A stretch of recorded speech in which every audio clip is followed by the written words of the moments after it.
What's up, everybody? Welcome to Podcast Now Plus. I'm Alex, and in this video, I want to talk about Ratchet and Clank: A Rift Apart. I want to talk about how they're going to use the Dualsense controller. So as you guys probably know by now, I am a sucker for the Dualsense. I love it to death. I do subscribe to the what people are saying about that's the most next-gen thing about next-gen consoles, and I do agree. I really do agree. So I want to go over this article. This comes from PlayStation Universe, and this is from the game's director, Mike Daly, and they talk about what the controller, whether it's adaptive, the triggers, or whether it be haptic feedback, how it's going to be used. We'll talk about it, and then we'll go over my impressions. So the adaptive triggers not only give us another channel for weapons to feel unique in some cases, they also enable extra functionality. Partially pulling the trigger or feathering it gives us a way to add nuance to weapon functions that just weren't possible before the trigger itself couldn't give feedback. Our burst pistol, for example, can be fired accurately by pulling the trigger up to a middle threshold, or you can pull it all the way. You can pull through all the way to go at the cost of accuracy. It's much more intuitive to have this secondary function directly on the trigger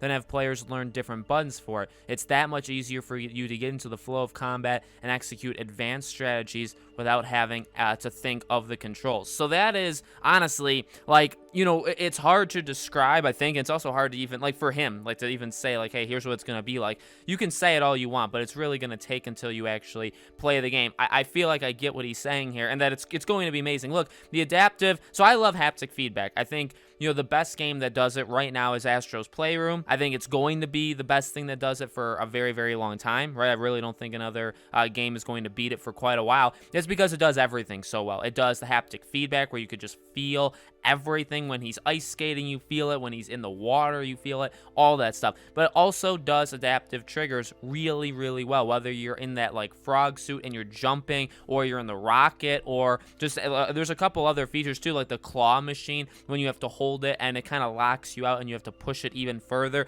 It is truly incredible. And I like this idea, by the way, of Ratchet and Clank, where it's like, you could have another button for it, but why not just have one button? Because you can do different things with it, right? You can push it a little bit, you can push it halfway, and you can push it all the way, right? With some tension there. So there's really three-ish different ways of doing both L2 and R2 on the DualSense. Why not mess with that instead of making, like they say, making another button to do it? So if you do it just a little bit, maybe you have accuracy, but you're not shooting as quickly. And then if you do it all the way, it's insane, right? You're shooting really, really quickly, but you're all over the place. There's no accuracy there. I think that's amazing. I really do love that idea. I think haptic feedback will also be now they didn't talk about that in this article, but I think that'll be a really, really big part of the game. So, I mean, I'm sold. I mean, Ratchet and Clank, I'm pumped for a Rift Apart. I really am. I was hoping the game would come out launch day. It's okay that it's not. I think it probably will come out sometime in like a March, April period, I would probably guess.